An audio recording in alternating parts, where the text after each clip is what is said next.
Don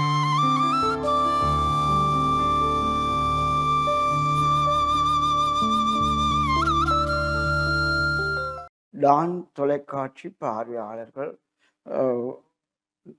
Don தொலைக்காட்சி விரும்பிகள் எல்லோருக்கும் இனிய காலை வணக்கம்.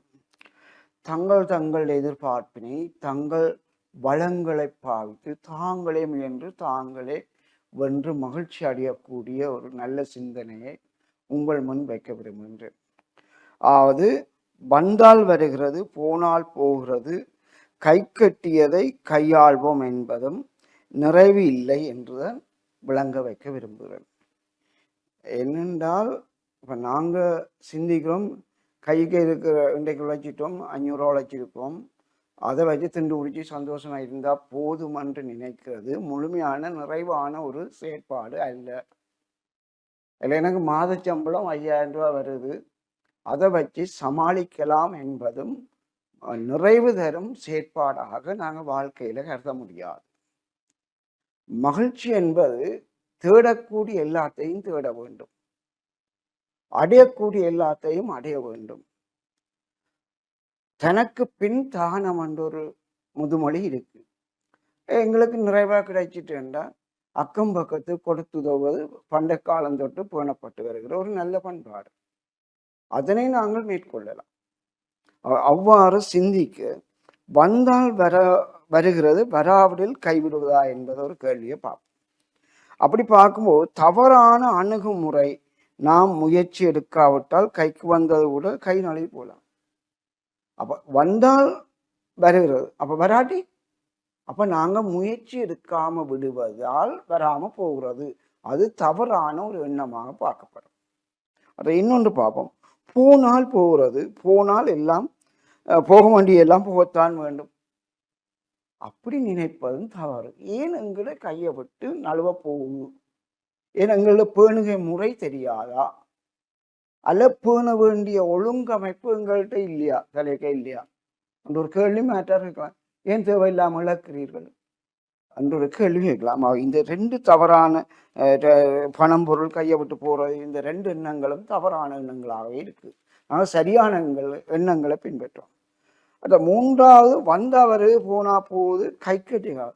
என்ற இப்போ ஒரு நல்ல 5 வரப்பு காணியில் வீடு வளவு இருக்கு, நீங்கள் சொந்தமாக எல்லா வளங்களும் இருக்கு, இருக்கிற காணந்தானே என்று இந்தளவோட சமாளித்து போடுவோம் என்று சொல்லி வாழ்வதும் நிறைவான வாழ்க்கையாக இருக்காது.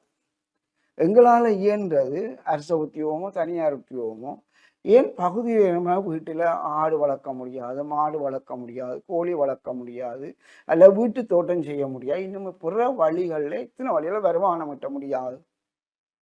நாங்கள் நிறைய பெறணும் என்ற தன்னிறைவு பெறணும் என்றது எங்களோட வாழ்க்கைக்கு தேவையான அனைத்தையும் தேடி வைத்திருப்பதுதான் வாழ்க்கை.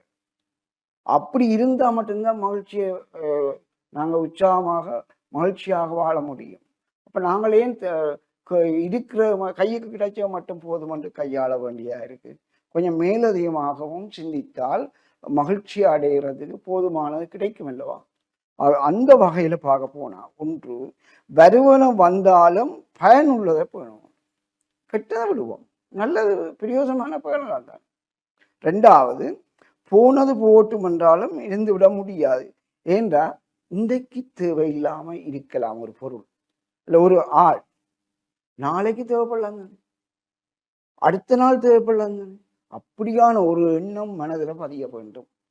அது வீசக்கூடாது. மூன்றாவது, கை கட்டி அது போடும் என்றும் பார்க்கக்கூடாது. ஏன்னா கொஞ்சம் மேலே தேடக்கூடிய தேடி வாழ பார்க்கணும். நான்காவது, எம்மிடம் அதிகமாக இருந்தால் அடுத்தது கொடுத்து வாழும். ஆகவே ஒரு வருவன வரட்டும், பயனுள்ளதை பேணுவோம், போவதெல்லாம் போகாமல் பெருமதியானதை பேணுவோம், தனக்கு பின் தானம் என்பதோடு மாற்றாரன் கொடுத்துதவுவோம். அவை மகிழ்ச்சி பேண என்ன தேவையோ அதனை சிந்திப்போம். அவை வந்தால் வருது போனால் போது கை கட்டிய கையாளோம் என்பது முழுமையான நிறைவு தராத ஒன்று என்று சிந்தித்து, வருவன இன்னும் வர இருந்தால் தேடுவோம், போவனை நாளைக்கு தேவைப்படும் என்று வைத்துக்கொண்டு பண்ணிக்கொண்டு கை கட்டியதையும் மேலையும் வரக்கூடிய மட்டி மகிழ்ச்சி அடையக்கூடியதாக வாழ வேண்டும் என்று சிந்திக்க வேண்டும் என்று கூறி விடைபெறுகின்றேன். நன்றி.